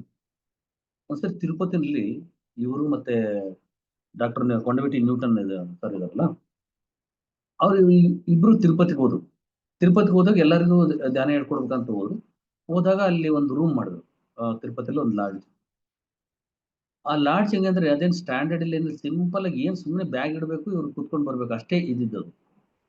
ಅದು ಒಂದ್ ದಿನಕ್ಕೆ ₹50 ಅಂತೆ ಅವಾಗ್ಲೇ ರೆಂಟ್. ಆಯ್ತು ಕೊಟ್ರು. ಕೊಟ್ಟು ನೀನು ಅದು ಆಯ್ತು, ರಾತ್ರಿ ನಿದ್ದೆ ಮಾಡಿದ್ರೋ ಇಲ್ಲ ಗೊತ್ತಿಲ್ಲ. ಬೆಳಿಗ್ಗೆ 5 ಗಂಟೆಗೆ ಎದ್ದು ನ್ಯೂಟನ್ ಸರ್ ನೋಡೋಷ್ಟೊತ್ತಿಗೆ ಪತ್ರಿ ಸರ್ ಇಲ್ಲ ಅಲ್ಲಿ. ಅವ್ರ ಬ್ಯಾಗು ಇಲ್ಲ. ಎಲ್ಲೋಗ್ಬಿಟ್ರಂತ ನೋಡ್ಕೊಳಕ್ ಬಂದ್ರೆ, ಈ ತಿರುಪತಿಗೆ ಪಾದಯಾತ್ರೆ ಮಾಡ್ತಾರೆ ನೋಡ್ರಿ, ಕೆಳಗಿಂದ ಮೇಲೆವರೆಗೂ. ಎಲ್ಲೆಲ್ಲ ಬಂದು ಪಾದಯಾತ್ರೆ ಮಾಡಕ್ ಬರ್ತಾರೋ ಅಲ್ಲೆಲ್ಲ ನಿಂತ್ಕೊಂಡು ಎಲ್ಲರಿಗೂ ಪಾಂಪ್ಲೆಟ್ಸ್ ಹಂಚ್ತಾ ಇದ್ರು. ಪಾಂಪ್ಲೆಟ್ಸ್ ಹಂಚಿ ಅದರಲ್ಲಿ ನೂರಾರು ಜನ ಹೋದ್ರು, ಯಾರೋ ಒಬ್ರು ಇಬ್ರು ತಗೊಳ್ಳೋರಂತೆ. ಅವ್ರು ಫಸ್ಟ್ ಆಫ್ ಆಲ್ ಕೊಡಕ್ ಹೋದಾಗೆ ಬೇಡ ಅಂತ ಹೋಗ್ತಿರಂತೆ. ಆ ರೀತಿ ಪತ್ರಿಜಿ ಆ ಸೇವೆ ನಡೀತಾ ಇತ್ತು. ಸೇವೆನಲ್ಲಿ ಯಾವತ್ತೂ ಕೂಡ ನೇಮು, ಫೇಮು, ನಾನು, ನಂದು, ನಾನೇ ಮಾಡಿದ್ದು, ನನ್ನಿಂದನೇ ಇದಾಗಿದ್ದು ಅನ್ನೋದು ಏನಾದ್ರೂ ಇತ್ತಂದ್ರೆ ಅದು ಹೀಲ್ ಆಗಲ್ಲ. ಮತ್ತೆ ರಿಪೀಟ್ ಬರ್ಬೇಕು ನಾವು. ನಮ್ಮೂರಲ್ಲಿ ಗೊತ್ತಿದೆ ನಿಮ್ಗೆಲ್ಲ, ನಮ್ದು ವೆಂಕಟಾಪುರ ಗ್ರಾಮ, ಅಲ್ಲಿ ಬಳ್ಳಾರಿ ಹತ್ರ ಒಂದು ಹಳ್ಳಿ. ಅಲ್ಲಿನೂ ನಾವು ಮಂಡಲದನ್ನೆಲ್ಲ ಮಾಡಿಸಿ ಮತ್ತೆ ಅಲ್ಲಿ ಒಂದು ಪಿರಮಿಡ್ ಕಟ್ಟಿಸ್ತೀವಿ. ಪಿರಮಿಡ್ ಕಟ್ಟಿಸಿದ್ಮೇಲೆ ಪತ್ರಿ ಸರ್‌ನ ಇನ್ವೈಟ್ ಮಾಡಿದ್ವಿ. ಪತ್ರಿ ಸರ್ ಒಪ್ಕೊಂಡ್ರು. ಬಂದು ಪಿರಮಿಡ್ ವ್ಯಾಲಿಗೆ ಬಂದು ಸರ್ ಹತ್ರ ಪರ್ಮಿಷನ್ ತಗೊಂಡು, ಸರ್ ಬರ್ಬೇಕಂದ್ರೆ ಆಯ್ತು ಬರ್ತೀನಿ ಅಂತ ಹೇಳಿ ಒಪ್ಕೊಂಡು, ಹೇಳಿದ ಟೈಮ್‌ಗೆ ಸರ್ ಬಂದ್ರು. ಬಂದಿದ್ದೆಲ್ಲ ಇದ್ ಮಾಡ್ತಾ ಇರ್ಬೇಕಾದ್ರೆ, ಅಲ್ಲಿ ಫಸ್ಟ್ ಅಂದ್ರೆ ಅವ್ರನ್ನ ಕಾರಿಂದ ಇಳಿಸ್ಬಿಟ್ಟು ಕರ್ಕೊಂಡೋಗಿ ಮತ್ತೆ ಬಂದ ತಕ್ಷಣ ಅಲ್ಲಿ ಪಿರಮಿಡ್ ಒಳಗಡೆ ಹೋದ ತಕ್ಷಣ ಧ್ಯಾನ ಕೂತ್ಕೊಂಡ್ಬಿಟ್ವಿ ಎಲ್ರು. ಕೂತ್ಕೊಂಡ್ಮೇಲೆ ಅದೆಲ್ಲ ಆಗಿ ಮತ್ತೆ ಸ್ಟೇಜಿಗೆ ಬಂದ್ರು. ಸ್ಟೇಜ್ ಮೇಲೆ ಕರ್ಕೊಂಡೋಗಿ ಕೂರಿಸ್ದೆ. ಅಲ್ಲಿ ಬಂದು ಅವ್ರು ಕರೆದು ಕೇಳಿದ್ರು, "ಸರಿ, ಇದಕ್ಕೆಲ್ಲ ಯಾರು ಇನ್ಚಾರ್ಜ್? ಅವ್ರ ಹತ್ರ ಮಾತಾಡ್ಬೇಕು" ಅಂದ್ರು. ಏನಂತ ಹೇಳಲಿ ಅವಾಗ ನಾನು? ಸರಿ, ಅಲ್ಲಿ ಯಾರೋ ಒಬ್ರು ಅಂದ್ರೆ ಅಲ್ಲಿ ಒಂದು ವಯಸ್ಸಾಗಿರ್ತಕ್ಕಂಥ ಮಾಸ್ಟರ್ಸು ಅವೆಲ್ಲ ಅವ್ರನ್ನು ಸೇವೆ ಇದೆ ಅಲ್ಲಿ. ಅವ್ರಿಬ್ರನ್ನ ಸರ್ ಇವರಿಬ್ರು ಅಂದೆ. ಅವ್ರಿಬ್ರನ್ನ ಕರ್ಕೊಂಡು ಪಕ್ಕದಲ್ಲಿ ಕುಂದಿಸ್ಕೊಂಡು ಮತ್ತೆಲ್ಲ ಅವರು ಸತ್ಸಂಗ ಎಲ್ಲ ಮಾಡಿದ್ರು. ಎಲ್ಲ ಮಾಡಾದ್ಮೇಲೆ ಕೊನೆಗೆ ಶಾಲು ಸನ್ಮಾನ ಮಾಡ್ಬೇಕಲ್ಲ. ಅದು ಮಾಡೋ ಟೈಮ್‌ನಾಗೆ ನಾನು ಕೆಳಗೆ ಕೂತ್ಕೊಂಡಿದ್ದೆ ನಾನು. ಚೇರ್ ಮೇಲೆ ಕೂಡಗಿಲ್ಲ. ಚೇರು ಇಲ್ಲ. ನೆಲದಲ್ಲಿ ಕೂತ್ಕೊಂಡಿದ್ದೆ. ಎಲ್ಲರ ಜೊತೆ ಕೂತ್ಕೊಂಡು. ಮತ್ತೆ ಅಲ್ಲಿಂದ "ಏ ರಾವಯ್ಯ" ಅಂತ ಅಂದು ಕರ್ದು ಅವಾಗ ಶಾಲು ಹೊದಿಸಿ ಸನ್ಮಾನ ಮಾಡಿದ್ರು. ಅಂದ್ರೆ ನಾನು ಎಕ್ಸ್‌ಪೆಕ್ಟ್ ಮಾಡಿ ನಾನೇ ಮಾಡಿದ್ದಿದ್ದು, ಇದಕ್ಕೆಲ್ಲ ನಾನೇ ಇನ್‌ಚಾರ್ಜು ಗೊತ್ತು. ಪತ್ರಿಜಿ ಅವ್ರಿಗೆ ಯಾರು ಏನ್ ಮಾಡಿದ್ದಾರೆ, ಯಾರು ಏನ್ ಮಾಡ್ತಾ ಇದ್ದಾರೆ, ಅವ್ರಿಗೆ ಮೈಂಡ್ ರೀಡಿಂಗ್ ಗೊತ್ತು. ಅವ್ರ ಹತ್ರ ಹೋಗಿ ಏನಾದ್ರು ಸುಳ್ಳು ಗಿಳ್ಳು ಹೇಳಕ್ಕಾಗಲ್ಲ. ಯಾರಾದ್ರೂ ಹೋಗ್ಬಿಟ್ಟು ಸರ್ ಈ ತರ ಇನ್ನು ಪಿರಮಿಡ್ ಕಟ್ಟಿದೀನಿ, ಎಲ್ಲ ಓಪನಿಂಗ್ ಆಯ್ತು, ಅದನ್ನ ಹೇಳಕ್ಕಂತ ಹೋಗ್ತಾರೆ. ಹೋಗಿ ಇನ್ನೇನು ಸರ್ ಹತ್ರ ಹೋಗಿ ಹೇಳ್ಬೇಕು. "ఏంటయ్యా సంగతులు? ఎలా జరిగింది? ಹೆಂಗ್ ನಡೀತು ಪಿರಮಿಡ್? ಚೆನ್ನಾಗಾಯ್ತಾ?" ಅಂತ ಹೇಳ್ಬಿಡೋದು. ಅಂದ್ರೆ ಅವರು ಆ ಲೆವೆಲಲ್ಲಿ ಸೋಲ್ ಲೆವೆಲಲ್ಲಿ ಇರ್ತಕ್ಕಂಥವ್ರು. ಅವ್ರಿಗೆಲ್ಲ ಗೊತ್ತು. ನಾವು ಪ್ರತಿಯೊಂದು ನಾವ್ ಏನ್ ಮಾಡ್ತಾ ಇದೀವಿ, ಏನ್ ಆಲೋಚನೆ ಮಾಡ್ತಾ ಇದೀವಿ, ಅವ್ರ ಹತ್ರ ನಾವು ಯಾರು ಅಲ್ಲಿ ಹೋಗಿ ಡ್ರಾಮಾ ಮಾಡಕ್ ಆಗ್ತಿದಿಲ್ಲ ನಾವು. ಪ್ರತಿಯೊಂದು ಅವ್ರಿಗೆ ಗೊತ್ತಾಗೋದು. ಹಂಗಾಗಿ ಆದ್ರೆ ಯಾರಿಗ್ ಏನ್ ಬೇಕಂತ ಕೂಡ ಅವ್ರಿಗೆ ಗೊತ್ತಿತ್ತು. ಈಗ ನಾನು ಅಲ್ಲೋಗಿ ನಾನೇ ಅಂತೇಳಿ ನನಗೆ ಈಗೋ ಬರಬಾರ್ದಲ್ಲ. ಅದಕ್ಕೆ ಅವರು ಕುಂದ್ರಿಸಿದ್ರು. ನನ್ ಕೆಳಗ್ ಕೂತ್ಕೊಂಡು ಆಮೇಲೆ ಪೇಷನ್ಸ್ ನೋಡಿದ್ರು. ಅದೆಲ್ಲ ನೋಡಿದ್ಮೇಲೆ ಆಮೇಲೆ ಅವ್ರಿಗೆ ಗೊತ್ತು. ಸೊ ಹಂಗೆ ಇಲ್ಲಿ ಆ ತರ ಸೇವೆ ಇರ್ಬೇಕು. ನಿಸ್ವಾರ್ಥ ಸೇವೆ ಇರ್ಬೇಕು. ಯಾವಾಗ ನಿಸ್ವಾರ್ಥ ಸೇವೆ ಇದ್ದಾಗ ಆವಾಗ ನಮ್ಗೆ ಸೋಲ್ ಹೀಲಿಂಗ್ ಅಂತಕ್ಕಂಥದ್ದು ನಡೀತದೆ. ಈ ಒಂದು ಹೀಲಿಂಗು, ಸೋಲ್ ಲೇಯರ್ಸ್ 3 ಲೇಯರ್ಸ್ ಇರುತ್ತೆ. ಆ 3 ಲೇಯರ್ಸ್‌ನಲ್ಲಿ ಇದರಲ್ಲಿ ಹೀಲ್ ಆಗುತ್ತೆ. ಅದ್ರ ಜೊತೆ ನಾವು ವರ್ಕೌಟ್ ಮಾಡ್ಬೇಕು. ಇವೆಲ್ಲ ಕೂಡ ಅನ್‌ಎಕ್ಸ್‌ಪೆಕ್ಟೆಡ್ ಯಾವುದಿಲ್ಲ. ಎಲ್ಲ ಎಕ್ಸ್‌ಪೆಕ್ಟೆಡ್ಡೇ.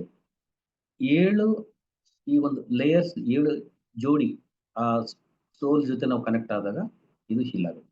ಹೆಂಗೆ ಶರೀರ ಅಂದ್ರೆ 7 ಬಾಡೀಸ್ ಅಂತ ಹೇಳ್ತೀವೋ, 7 ಶರೀರಗಳಿದ್ರೇನೆ ಅಲ್ಲಿ ಒಂದು ಆರಾ ಅಂತ ಹೇಳ್ತೀವೋ, ಅವಾಗ ಆರಾ ಕ್ಲೀನಿಂಗು, ಆರಾ ಹೀಲಿಂಗ್ ಎಲ್ಲ ಕೂಡ ಅಲ್ಲೇ ಆ 7 ಶರೀರಗಳಿಂದ ನಡೆಯೋದು, ಒಂದು ಶರೀರದಿಂದ ಅಲ್ಲ. ಬರೀ ಭೌತಿಕ ಶರೀರ ಅಲ್ಲ.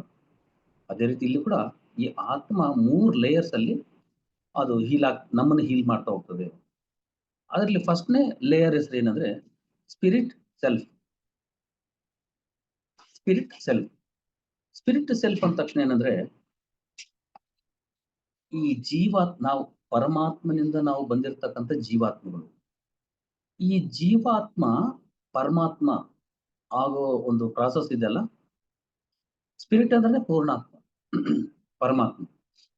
ಆ ಯಾವಾಗ ಆ ಸ್ಥಿತಿಗೆ ನಾವು ಕನೆಕ್ಟ್ ಆಗ್ತೀವೋ, ಕನೆಕ್ಟ್ ಆಗ್ಬೇಕಂದ್ರೆ ನಾವು ಅಲ್ಲಿಗೆ ಹೋಗಿ ಕನೆಕ್ಟ್ ಆಗೋದಲ್ಲ, ನಾವು ಇಲ್ಲಿ ಇದ್ಕೊಂಡು ನಾವು ಜೀವಾತ್ಮ ಆಗಿ ಪರಮಾತ್ಮನಿಂದ ನಾವು ಕನೆಕ್ಟ್ ಆಗ್ತಾ ಧ್ಯಾನದಲ್ಲಿ ಕನೆಕ್ಟ್ ಆಗ್ತೀವಿ. ನಾವು ಧ್ಯಾನ ಮಾಡ್ತಾ ಮಾಡ್ತಾ ಫಸ್ಟ್ ಸ್ಪಿರಿಟ್ ಸೆಲ್ಫ್ ಅಲ್ಲಿ ಜೀವಾತ್ಮ ಪರಮಾತ್ಮ ಜೊತೆ ಹೊಂದಾಣಿಕೆ ಆಗಿ ಧ್ಯಾನ ಮಾಡ್ತಾ ಮಾಡ್ತಾ ಹೋದಾಗ ನಮ್ಮಲ್ಲಿ ಕೆಲವು ಇಂಟ್ಯೂಷನ್ ಅಂತಾರೆ ನೋಡಿ, ಆ ಇಂಟ್ಯೂಷನ್ ಬರುತ್ತೆ ಒಳಗಿಂದ, ನಿಮ್ಗೆ ಬರುತ್ತೆ. ಏನಾದ್ರೂ ಜ್ಞಾನ ಬೇಕಂದ್ರೆ ಯಾರೋ ಏನ್ ಹೇಳೋದ್ ಬೇಕಾಗಿಲ್ಲ, ಈ ಇನ್ನರ್ ವಾಯ್ಸ್, ಆ ಇನ್ನರ್ ವಾಯ್ಸ್ ಇಂದ ಬರುತ್ತೆ, ಹೇಳುತ್ತೆ ನಿಮ್ಗೆ, ಓಕೆ ನೀನು ಈ ಕೆಲಸ ಮಾಡು, ಈ ಪ್ಲೇಸ್ಗೆ ಹೋಗು, ಇಂಥವ್ರನ್ನ ಭೇಟಿ ಮಾಡು. ಆದ್ರೆ ಅದು ಇಂಟ್ಯೂಷನ್ ಅಲ್ಲಿ ಅವ್ರ ಹತ್ರ ಹೋಗ್ಬೇಡ ಅಂತ ಹೇಳಿರುತ್ತೆ. ನಮ್ದು ಅವಾಗ ಈ ಮೈಂಡ್ ಇಂದ ಕೆಲಸ ಮಾಡ್ತೀವಿ. ಆ ಮೈಂಡ್ ಇಂದ ಕೆಲಸ ಮಾಡಿ ಮನಸ್ಸನ್ನ ನಾವು ನಂಬಿ ಹೋದಾಗ ಅದು ಫೇಲ್ಯೂರ್ ಆಗುತ್ತೆ. ಇಂಟ್ಯೂಷನ್ ಅಂತ ನೋಡಿ, ಅಂದ್ರೆ ಈ ಒಂದು ಜೀವಾತ್ಮ ಪರಮಾತ್ಮ ಸ್ಥಿತಿ ಇದ್ದು ನಾವು ಸಾಧನೆ ಮಾಡಿದಾಗ ಇಂಟ್ಯೂಷನ್ ಅಂತಕ್ಕಂಥದ್ದು ಬರ್ತದೆ. ಆಮೇಲೆ ನಿಮ್ಗೆ ಅಶರೀರವಾಣಿ ಕೇಳಿಸುತ್ತೆ, ಯಾರೋ ಮಾಸ್ಟರ್ಸ್ ಬಂದು ನಮ್ಗೆ ಕಿವಿಲಿ ಹೇಳ್ದಂಗೆ, ಏನು ಹೇಳ್ದಂಗೆ ಕೇಳಿಸುತ್ತೆ. ಆ ಅಶರೀರವಾಣಿ ಹೇಳಿ ನಮ್ಗೆ ಅದು ಕ್ಲೀನ್ ಆಗಿ ಹೇಳುತ್ತೆ, ಹೌದು ನೀನ್ ಇದೇ ಕೆಲಸ ಮಾಡ್ಬೇಕಾಗಿರೋದು, ನೀನ್ ಇಲ್ಲೇ ಹೋಗು, ಆ ತರ ಜ್ಞಾನ ಕೊಡುತ್ತೆ ನಮ್ಗೆ. ಎಷ್ಟೋ ತಾನ ತಾನ ತಾನೇ ಅಲ್ಲಿ ಯಾವಾಗ ಆ ಜ್ಞಾನ ಯಾವುದೋ ಮೂಲಕ ಇಂಟ್ಯೂಷನ್ ಇಂದ ಬರ್ಬೋದು, ಅಶರೀರವಾಣಿಯಿಂದ ಬರ್ಬೋದು. ನಿಮಗೆ ಗೊತ್ತಿರುತ್ತೆ, ಒಂದೊಂದ್ಸರಿ ಧ್ಯಾನ ಮಾಡೋದು ಕೂಡ ಬೇಡ, ನಾವೆಲ್ಲೋ ಸುಮ್ಮನೆ ಸೈಲೆಂಟ್ ಅಲ್ಲಿ ಮೌನದಲ್ಲಿ ಕುತ್ಕೊಂಡಿರ್ತೀವಿ, ಬಂದು ಚಾಟ್ರಿಂಗ್ ಆಗ್ತಾ ಇರುತ್ತೆ, ಕಾನ್ವರ್ಸೇಷನ್ ಆಗ್ತಿರುತ್ತೆ. ನಾನು ಎಷ್ಟೋ ಸಲ ಹಂಗಾಗಿದೆ, ಡೈರೆಕ್ಟ್ ಮಾತಾಡಿದೀನಿ, ಅವ್ರು ಹೇಳೋದು ಒಂದು ಮಾತಿಗೂ ನಾನು ಆನ್ಸರ್ ಹೇಳೋದಕ್ಕೂ ಅಂದ್ರೆ ನನ್ನ ಬಾಯ್ ವರ್ಕ್ ಆಗ್ತಿಲ್ಲ, ನನ್ನ ಇಲ್ಲಿಂದ ಸ್ಪೀಚ್ ಹೋಗ್ತಾ ಇಲ್ಲ. ನನಗೆ ಆ ಥರ ಕೆಲವು ಸರಿ ಅನುಭವ ಆಗಿದೆ. ಅವ್ರು ಬಂದು ಹೇಳ್ತಾನೆ ಇರ್ತಾರೆ, ನಾನು ಅದಕ್ಕೆ ಆನ್ಸರ್ ಮಾಡ್ತಾ ಇರ್ತೀನಿ. ಆ ಕನೆಕ್ಷನ್ ಇರುತ್ತೆ, ಆ ಒಂದು ಅಶರೀರವಾಣಿ ಕನೆಕ್ಷನ್ ಇರುತ್ತೆ. ಅವಾಗ ಈ ಜೀವಾತ್ಮ ಪರಮಾತ್ಮ ಜೊತೆ ಕನೆಕ್ಟ್ ಆಗಿ ಈ ಜ್ಞಾನ ಪಡಿತಾ ಇರ್ತಾವೆ. ಅದನ್ನ ಶುದ್ಧ ಸ್ವರೂಪ ಅಂತ ಹೇಳ್ತಾರೆ, ಪ್ಯೂರ್ ಕಾನ್ಶಿಯಸ್ನೆಸ್. ಈ ಪ್ಯೂರ್ ಕಾನ್ಶಿಯಸ್ನೆಸ್ ನಮ್ಮಲ್ಲಿ ಇದ್ದಾಗ ಅದು ಕನೆಕ್ಟ್ ಆಗ್ತೀವಿ ನಾವು. ಆಮೇಲೆ ಎರಡನೇ ಒಂದು ಸೋಲ್ ಲೇಯರ್ ಏನಂದ್ರೆ ಸೋಲ್ ಸೆಲ್ಫ್, ಅಂದ್ರೆ ಆತ್ಮ. ಅಂದ್ರೆ ಆತ್ಮ ಅಂತಂದ್ರೆ ಆತ್ಮ ಅನುಭವಪೂರ್ವಕವಾಗಿ ನಾವು ಕಲಿತಕ್ಕಂಥದ್ದು. ನಾವು ಅಂದ್ರೆ ನಾವು ಪ್ರತಿಯೊಂದಕ್ಕೂ ನಾವಿಲ್ಲಿ ಈ ಕಾನ್ಶಿಯಸ್ ಚೈತನ್ಯ ಜೊತೆಗೆ ಒಡೆಗೂಡಿ ಸೋಲ್ ಸೆಲ್ಫ್ ನೋಡಿ, we are all self being, we are all energy being, we are all light being ಅಂತಾರಲ್ಲ, ಅದರಲ್ಲಿ ವಿ ಆರ್ ಸೋಲ್ ಬೀಯಿಂಗ್. ಅಂದ್ರೆ ಸೆಲ್ಫ್, ನಾವು ಸೆಲ್ಫ್ ಅಂದ್ರೆ ಸೋಲ್ ಸೆಲ್ಫ್. ಅದನ್ನ ಅನುಭವಪೂರ್ವಕವಾಗಿ ನಾವು ಕಲಿತಾ ಹೋಗ್ತೀವಿ, ಆ ಚೈತನ್ಯ ಜೊತೆ ಕನೆಕ್ಟ್ ಆಗ್ತೀವಿ. ಇದನ್ನು ಕಲೀಲಿಕ್ಕೆ 1000 ಜನ್ಮದಿಂದ ನಾವು ಕಲೀಲಿಕ್ಕೆ ಬರ್ತಾ ಇರ್ತೀವಿ. ಇದು ಆಕ್ಟಿವ್ ಆಗಿರುತ್ತೆ. ಏನೇ ಕಲಿಬೇಕಂದ್ರೆ ನಾವು ಏನ್ ಕೇಳ್ತೀವೋ ಅದು ಕೊಡುತ್ತೆ. ಇದರಲ್ಲಿನೇ ಪ್ರೀ ಬರ್ತ್ ಪ್ಲಾನಿಂಗ್ ಮಾಡೋದು. ಅಂದ್ರೆ ನೆಕ್ಸ್ಟ್ ಏನ್ ಜನ್ಮ ತಗೊಂಡ್ಲಿ, ಇದೆಲ್ಲ ಅಂದ್ರೆ ಪರ್ಪಸ್ ಆಫ್ ಲೈಫ್, ಇದೆಲ್ಲ ಕೂಡ ಇದರಲ್ಲಿ ಬರುತ್ತೆ. ಅಂದ್ರೆ ಯಾವ ರೀತಿ ಈ ಟಫ್ ಸಿಚುವೇಶನ್ಸ್ ನ ತಗೊಂಡು ಬರ್ತೀವಿ ನಾವು. ಬಹಳ ಜನ ಮುಂಚೆ ಹೇಳ್ತಾ ಇದ್ರು, ಹೊಸದಾಗಿ ಜ್ಞಾನಕ್ಕೆ ಬಂದಾಗ, ಯುವರ್ ಗ್ರೇಟ್ ಯಾರ್, ಅಂದ್ರೆ ಕರೇಜಿಯಸ್ ಸೋಲ್ ನೀನು, ಅಂದ್ರೆ ಧೈರ್ಯಶಾಲಿ ಸೋಲ್. ಯಾಕಂದ್ರೆ ಈ ಟಫ್ ಸಿಚುವೇಶನ್ ತಗೊಂಬಂದಿರೋರೆಲ್ಲ great masters, your great soul ಅಂದಾಗ ನನಗೆ ನಗು ಬರ್ತಾ ಇತ್ತು. ನನಗೆ ತಡ್ಕೊಳಕ್ಕಾಗದಂತ ಪ್ರಾಬ್ಲಮ್ಸ್ ಇದೆ, ತಡ್ಕೊಳ್ಳಾರ್ದಂತ ಪೇನ್ ಇದೆ, ಇದು ಏನಪ್ಪ ಟಫ್ ಅಂತಾರೆ, ಗ್ರೇಟ್ ಸೋಲ್ ಅಂತಾರೆ, ಕರೇಜಿಯಸ್ ಸೋಲ್ ಅಂತ ಹೇಳ್ತಾರೆ ಅಂತ ಅನಿಸ್ತಾ ಇತ್ತು ನನಗೆ. ಸ್ಟಾರ್ಟಿಂಗು ಇವರೆಲ್ಲ ಸುಮ್ಮನೆ ಹೇಳ್ತಾರೆ, ನನಗೇನು ಚೆನ್ನಾಗಿ ಸಂತೋಷದಿಂದ ಇರ್ಲಿ ಅಂತ ಹೇಳ್ತಾರೆ ಅಂತ ಹೇಳ್ತಾರೆ. ಯಾವಾಗ ನಾನು ಆ ಚಾಲೆಂಜಸ್ನ ಅರ್ಥ ಮಾಡ್ಕೊಂಡಾಗ, ಅವನ್ನೆಲ್ಲ ಫೇಸ್ ಮಾಡಿದಾಗ, ಅವಾಗ ನಾವು ಅದನ್ನು ಹೊರಗಡೆ ಬರ್ತೀವಿ. ಮೈ ಡಿಯರ್ ಮಾಸ್ಟರ್ಸ್, ಎಲ್ಲವರೆಗೂ ನಾವು ಅರ್ಥ ಮಾಡ್ಕೊಳ್ಳಲ್ಲೋ, ನಾವು ಬೇರೆಯವ್ರು ಹಂಗೆ ಹೇಳ್ತಾರೆ ಬಿಡು, ನನ್ನ ಗ್ರ್ಯಾಂಡ್ ಮಾಸ್ಟರ್ ಗ್ರೇಟ್ ಮಾಸ್ಟರ್ ಬೇಡ, ಓಕೆ ಅದು ಈಗೋ ಬೇಡ ನಮ್ಗೆ. ಆದ್ರೆ ಅವ್ರು ಏನೋ ಒಂದು ಗುರುತಿಸ್ಬಿಟ್ಟು ನಿಮ್ಮನ್ನ ಹೇಳಿರ್ತಾರೆ. ಪತ್ರಿ ಸರ್ ಎಲ್ಲರನ್ನೂ ಹೊಗಳ್ತಾ ಇದ್ರು, ಕೆಲವರು ಜಾಸ್ತಿ ಈಗೋ ತೋರ್ಸಕ್ ಹೋದ್ರೆ ತೆಗಳ್ತಾ ಇದ್ರು, ಸರಿಯಾಗಿ ಬಾರಿಸ್ತಾ ಇದ್ರು. ಅವ್ರಿಗೆ ಗೊತ್ತಿತ್ತು ಯಾವುದನ್ನು ಕೂಡ ಈಗೋ ಅಂತಕ್ಕಂಥದ್ದು ತನ್ನಷ್ಟು ತಾನೇ ಬರೋದಲ್ಲ. ಅದು ಪ್ರತಿಯೊಂದು ಕಾನ್ಶಿಯಸ್ ಅಲ್ಲಿ, ಅವೇರ್ನೆಸ್ ಅಲ್ಲಿ ಇರ್ಬೇಕು. ಪತ್ರಿ ಸರ್ ಹತ್ರ ಮಾತಾಡ್ಬೇಕಾದ್ರೆ ಸುಮ್ಮನೆ ನಾವು ಹೆಂಗ ಬೇಕಾಬಿಟ್ಟಿ ಮಾತಾಡೋದಲ್ಲ, ತಿಳಿಸ್ತೇ ಮಾತಾಡೋದು. లేదంటే ನೋವು ಮುಸ್ಕೊಂಡು ಉಂಡು ಅಂತ ಹೇಳ್ತಾ ಇದ್ರು. ಅಂದ್ರೆ ಆ ಸ್ಥಿತಿಲಿ ಇರ್ತಾ ಇದ್ರು ಅವರು.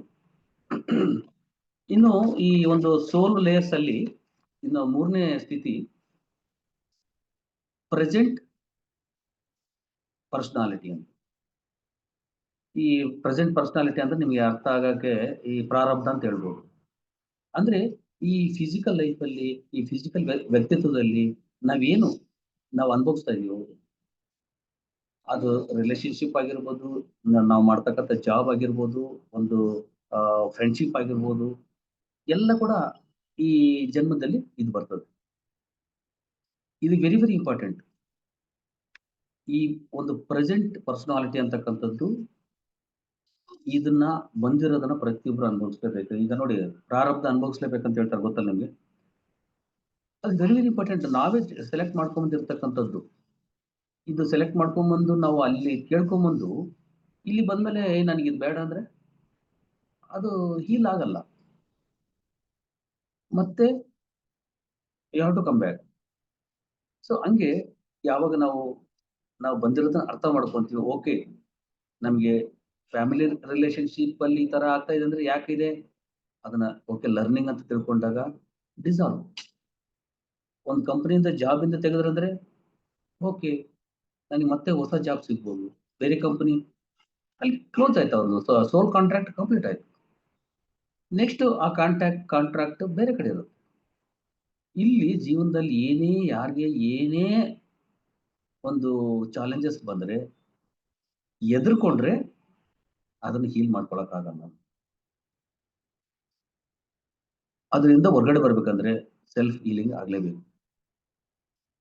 ಎಲ್ಲಿವರೆಗೂ ನೀವು ಫೀಲ್ ಆಗ್ತಾ ಇರ್ತಿರೋ, ಫಿಯರ್ ಫೀಲ್ ಆಗ್ತಿರ್ತಿರೋ, ಅಲ್ಲಿವರೆಗೂ ಸೋಲ್ ಆಗಲ್ಲ, ಅಂದ್ರೆ ಸೋಲ್ ಹೀಲಿಂಗ್ ಆಗಲ್ಲ. ಫೀಲ್ ಇರೋವರೆಗೂ ಹೀಲ್ ಆಗಲ್ಲ. ಆದ್ರೆ ಈ ಧ್ಯಾನದಿಂದ ಹೀಲಿಂಗ್ ಅಂತಕ್ಕಂಥದ್ದು ಅನ್ನಷ್ಟು ತಾನೇ ಎಲ್ಲಾ ಪ್ರಾಬ್ಲಮ್ಸ್ಗೂ ರಿಸಾಲ್ವ್ ಆಗ್ತದೆ, ಡಿಸಾಲ್ವ್ ಆಗ್ತದೆ. ಅದು ಸೋಲ್ ಲೆವೆಲ್ಗೆ ನಾವು ಬರ್ತೀವಿ. ನಾವು ಅಲ್ಲಿ we are not only physical, we are not only mental, not intellect. Soul level ಅಲ್ಲಿ ಇದ್ದಾಗ, ಧ್ಯಾನ ಮಾಡಿದಾಗ ಅವಾಗ ನಮಗೆ ಗೊತ್ತಾಗ್ತದೆ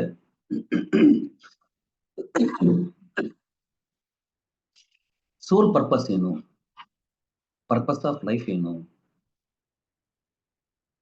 ಇಲ್ಲಿ ಪ್ರತಿಯೊಂದು ನಾನು ಪರ್ಪಸ್ ಆಫ್ ಲೈಫ್ ಏನು ಅಂತಂದ್ರೆ ನಾವೇನ್ ಬೇಡ್ಕೊಂಡ್ ಬಂದಿದ್ವಿ ಅದೇ ಪರ್ಪಸ್ ಆಫ್ ಲೈಫ್. ನಾವೇನ್ ಅದಕ್ಕೋಸ್ಕರ ಹುಡ್ಕೋದೇನ್ ಬೇಕಾಗಿಲ್ಲ. ನಿಮ್ಗೆ ಒಂದು ರೆಸ್ಟೋರೆಂಟ್ಗೆ ಹೋಗ್ತೀರಿ, ರೆಸ್ಟೋರೆಂಟ್ಗೆ ಹೋಗಿ ನೀವು ಮಸಾಲೆ ದೋಸೆ ತಿಂತಾ ಇದ್ರಿ ಅಂದ್ರೆ ಅದೇ ಪರ್ಪಸ್ ಆಫ್ ಲೈಫ್. ಯಾಕಂದ್ರೆ ಮನೆಗೆ ಅನ್ಕೊಂಡಿರ್ತಾರಲ್ಲ, ನಾನು ಹೋಗಿ ಹೋಟ್ಲಿಗೆ ಹೋಗಿ ನಾನು ಮಸಾಲೆ ದೋಸೆ ತಿನ್ಬೇಕು, ಮಸಾಲೆ ದೋಸೆ ತಿನ್ಬೇಕಂತ ಹೋಗಿ ಅಲ್ಲಿ ಏನೋ ಇಡ್ಲಿ ವಡ ತಿಂದ್ರೆ ತಿನ್ಬೋದು ಅವತ್ತಿಗೆ, ಆದ್ರೆ ಇದು ಹಂಗೆ ಉಳ್ಕೊಳ್ಳುತ್ತೆ, ಮತ್ತೆ ನಾಳೆ ಆದ್ರೂ ತಿನ್ಬೇಕಾಗುತ್ತೆ. ಆ ರೀತಿ ಈ ಪರ್ಪಸ್ ಆಫ್ ಲೈಫ್ ಅಂತಕ್ಕಂಥದ್ದು ನಾವು ಆಲ್ರೆಡಿ ನಾವು ಏನ್ ಅಂದ್ಕೊಂಡಿದ್ವಿ ಅದೇ ಪ್ರಕಾರ ಬಂದಿದ್ವಿ, ಅದೇ ಕಡೆ ಅದೇ ರೀತಿ ನಾವು ಆಲ್ರೆಡಿ ಮಾಡ್ತಾ ಇದೀವಿ. V create our own reality. ನಮ್ಮ ವಾಸ್ತವಿಕತೆಗೆ ನಾವೇ ಕಾರಣ. ಯಾರನ್ನೂ ನಾವು ಟೀಸ್ ಮಾಡಂಗಿಲ್ಲ, ಯಾರನ್ನೂ ಬೈಯಂಗಿಲ್ಲ, ಯಾರೋ ಇದಕ್ಕೆ ಮಾಡ್ರಂತಲ್ಲ. ಯಾವಾಗ ನಾವು okay we create our own reality ಅಂತಕ್ಕಂಥದನ್ನ ಅಕ್ಸೆಪ್ಟೆನ್ಸ್ ಮಾಡ್ತೀವಿ, ಅದು ವೆರಿ ವೆರಿ ಇಂಪಾರ್ಟೆಂಟ್. ಯಾವಾಗ ನಾವು ಅದನ್ನ ಅಕ್ಸೆಪ್ಟೆನ್ಸ್ ಮಾಡಿದಾಗ ಮಾತ್ರ ಅಲ್ಲಿ ಹೀಲ್ ಆಗುತ್ತೆ. Main very very important. ಈ ಆಟಿಟ್ಯೂಡ್ ಬಿಟ್ಬಿಟ್ಟು ಗ್ರಾಟಿಟ್ಯೂಡ್ ಇಟ್ಕೋಬೇಕು ನಾವು. ನಂದಲ್ಲ ಅದು, ಎಲ್ಲರಿಗೂ ರೆಸ್ಪೆಕ್ಟ್ ಕೊಡ್ಬೇಕು, ಎಲ್ಲರಿಗೂ ಥ್ಯಾಂಕ್ಸ್ ಹೇಳ್ಬೇಕು. ಅದು ಬಿಟ್ಟು ಅವ್ರಿಗಿಂತ ನಾನೇ ಗ್ರೇಟು ಆ ಆಟಿಟ್ಯೂಡ್ ತೋರಿಸ್ಬಾರ್ದು. ಎಲ್ಲಿ ಆಟಿಟ್ಯೂಡ್ ಇರುತ್ತೋ ಅಲ್ಲಿ ಗ್ರಾಟಿಟ್ಯೂಡ್ ಇರಲ್ಲ. ಯಾಕೆಂದ್ರೆ ಇದೆಲ್ಲ ನೀವ್ ಏನೇ ಮಾಡಿದ್ರು ಕೂಡ ನಿಮ್ಗೆ ನಿಮ್ ಜೊತೆ ಅಸ್ಟ್ರಲ್ ಗೈಡ್ಸ್ ಇರ್ತಾರೆ, ಸ್ಪಿರಿಟ್ ಗೈಡ್ಸ್ ಇರ್ತಾರೆ. ಅವ್ರು ಬಂದು ಹೆಲ್ಪ್ ಮಾಡ್ತಾರೆ ನಮ್ಗೆ. ಇಲ್ಲಿ ಏನ್ ನಾವೇ ಒಬ್ರೇ ಕಷ್ಟಪಡೋದೇನಿಲ್ಲ. ಹೇಳ್ತಿರ್ತಾರಲ್ಲ ಯಾವಾಗ್ಲೂ, ಒಂದ್ ಹೆಜ್ಜೆ ನಾವ್ ಇಡಕ್ ರೆಡಿ ಇದ್ರೆ 100 ಹೆಜ್ಜೆ ಇಡ್ಸಕ್ಕೆ ಬರ್ತಾರೆ ಸ್ಪಿರಿಟ್ ಗೈಡ್ಸ್ ಮತ್ತೆ ಹಾಸ್ಟೆಲ್ ಗೈಡ್ಸ್. ಈ ರೀತಿ ಇವತ್ತು soul healing nothing but karma healing. ಅದು ಮಾಡಿದ್ಮೇಲೆ ನಮ್ಮ purpose of life, soul intention ಗೊತ್ತಾಗುತ್ತೆ, ಸೋಲ್ ಪರ್ಪಸ್ ಗೊತ್ತಾಗುತ್ತೆ. ಇದು ಗೊತ್ತಾದಾಗ ಆವಾಗ ಈ ಕಾರ್ಮಿಕ್ ಬ್ಯಾಲೆನ್ಸ್ ಅಕೌಂಟ್ ಕ್ಲೋಸ್ ಆಗುತ್ತೆ. ಆ ಕಾರ್ಮಿಕ್ ಅಕೌಂಟ್ ಕ್ಲೋಸ್ ಆಗಿಲ್ಲ ಅಂದ್ರೆ, ಅದು ಓಪನ್ ಅಲ್ಲೇ ಇದ್ರಂದ್ರೆ ಮತ್ತೆ ಬರ್ಬೇಕು ನಾವು ಪೇ ಮಾಡಕ್ಕೆ. ಸೊ ಅದಕ್ಕೆ ಇವತ್ತು ಈ ರೀತಿ ಪ್ರತಿ ವಾರ ಕೂಡ ನಾನು ರಿಕ್ವೆಸ್ಟ್ ಮಾಡ್ತಾ ಇದ್ದೇನೆಂದ್ರೆ, ಇದರಲ್ಲಿ ಬಂದು ಪಾಠ ಇದು ನಾಲೆಡ್ಜ್ ಹೇಳ್ಬೇಕು, ಈ ಸತ್ಸಂಗ ಮಾಡ್ಬೇಕಂತಂದ್ರೆ ಎಲ್ಲರದು ಇಲ್ಲಿ ಕಾಂಟ್ರಿಬ್ಯೂಟ್ ಇರುತ್ತೆ ಮೈ ಡಿಯರ್ ಮಾಸ್ಟರ್ಸ್. ನಾನು ಬಂದು ನಿಮ್ಮ ಹತ್ರ ಹೇಳಿದ ತಕ್ಷಣ ಕಾಂಟ್ರಿಬ್ಯೂಟ್ ಅಲ್ಲ. ಇದಕ್ಕೆ ಪತ್ರಿ ಸರ್ ಇನ್ಸ್ಪಿರೇಷನ್ ಕೊಟ್ಟು ನೀನ್ ಈ ಕ್ಲಾಸ್ ಮಾಡು, ಇದೆಲ್ಲರಿಗೂ ತಲುಪ್ಲಿ. ಎಲ್ಲರೂ ಚಿಕ್ಕ ಚಿಕ್ಕದಿಗೆ ಎಡವಿ ಬಿಟ್ಟು ಮತ್ತೆ ಮತ್ತೆ ಬರ್ತಾರೆ. ಅವ್ರಿಗೆ ಸೆಲ್ಫ್ ಹೀಲಿಂಗ್ ಅಂದ್ರೆ ಗೊತ್ತಿಲ್ಲ. ಹೀಲಿಂಗ್ ಅಂದ್ರೆ ಬೇರೆ ಯಾರ ಹತ್ರ ದುಡ್ಡು ಕೊಟ್ಟು ಹೀಲಿಂಗ್ ಮಾಡ್ಸ್ಕೊಳಕ್ ಹೋಗ್ತಾರೆ. ಈ ತರ ಕ್ಲಾಸಸ್ ಮನೆ ಕೂತ್ಕೊಂಡ್ರೆ ಬರುತ್ತಾ? ಈ ತರ ಈ ರಾಬರ್ಟ್ ಸ್ಕ್ವಾಡ್ಸ್ ಬರ್ತಿರ್ತಕ್ಕಂಥ ಈ ಗ್ರೇಟ್ ಮಾಸ್ಟರ್, ಅವ್ರಿಗೆ ಹ್ಯಾಟ್ಸ್ ಆಫ್. ಇವತ್ತು ಇಷ್ಟು ಜ್ಞಾನ ಕೊಟ್ಟಿದ್ದಾರೆ. ಈ ಜ್ಞಾನ ಕೊಡು ಅಂತ ಹೇಳಿದ್ರು ಯಾರು? ಪತ್ರಿಜಿ ಗುರುಗಳು ನಮ್ಗೆ. ಈ ರೀತಿ ಮಾಸ್ಟರ್ಸ್ ಎಷ್ಟೋ ಸ್ವಾಧ್ಯಾಯ ಯೋಗ ಪಿರಮಿಡ್ ಕಾಲ್ ಸರ್ವಿಸ್ ಅಲ್ಲಿ ನೀವು ಜಸ್ಟ್ ಬ್ಯಾಕ್ ಒಂದು 3 ವರ್ಷ ಆಗ್ಲಿಂದ ನೋಡ್ಕೊಂಡ್ ಬನ್ನಿ, ಎಷ್ಟೆಷ್ಟು ಸ್ವಾಧ್ಯಾಯ ಯೋಗ ನಡೆದಿದೆ. ಪೀಟರ್ ರಿಚುಲ್ ಅವ್ರದ್ದು, ಸಾರ್ಕಮ್ ಸೆರೆಡಿನ್ ಅವ್ರದ್ದು, ವರ್ಚ್ಯೂ ಅವ್ರದ್ದು. ನೀವು ಈ ತರ ನೋಡಿದಾಗ ಎಷ್ಟೋ ಆಲ್ರೆಡಿ ಆಗಿದೆ. ಅದನ್ನ ನೋಡಿ, ಯಾಕಂದ್ರೆ ನಮ್ಗೆ ಬುಕ್ಸ್ ಓದಕ್ಕಾಗಲ್ಲ, ಇಂಗ್ಲಿಷ್ ಬುಕ್ ಸಿಗಲ್ಲ ಅಂದ್ರೆ ಇಂಥದ್ದು ನೋಡ್ಕೊಂಡು. ಸೊ ಅದು ನೋಡಿ. ಮತ್ತೆ ಇದು ಮಾತ್ರ ವೆರಿ ಇಂಪಾರ್ಟೆಂಟ್. ಇದು ವಾರಕ್ಕೆ ಹೊಸತನ, ವಾರಕ್ಕೆ ತಿಳ್ಕೊಳ್ಳೋದಿದೆ.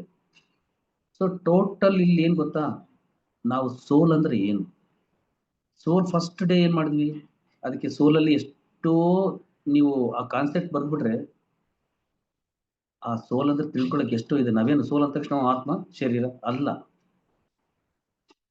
ಸೋಲ್ ಕಾಂಟ್ರಾಕ್ಟ್ ಅಂದ್ರೆ ಏನು, ಸೋಲ್ಮೇಟ್ ಅಂದ್ರೆ ಏನು, ಇದೆಲ್ಲ ಕೂಡ ಒಂದೊಂದೊಂದೊಂದು ವಾರಕ್ಕೆ ಒಂದು ಗಿಫ್ಟ್ ಆಗಿ ಕೊಡ್ತಾ ಇದ್ದಾರೆ, ಸೋಲ್ ಗಿಫ್ಟ್. ಸೊ ಇದನ್ನ ನಾವು ಅವರ ತಗೊಳ್ಳೋಣ ಅಂತ ಹೇಳ್ತಾ ಇವತ್ತಿನ ಸೆಷನ್ ಕಂಪ್ಲೀಟ್ ಮಾಡ್ತಾ ಇದ್ದೀನಿ. Thank you.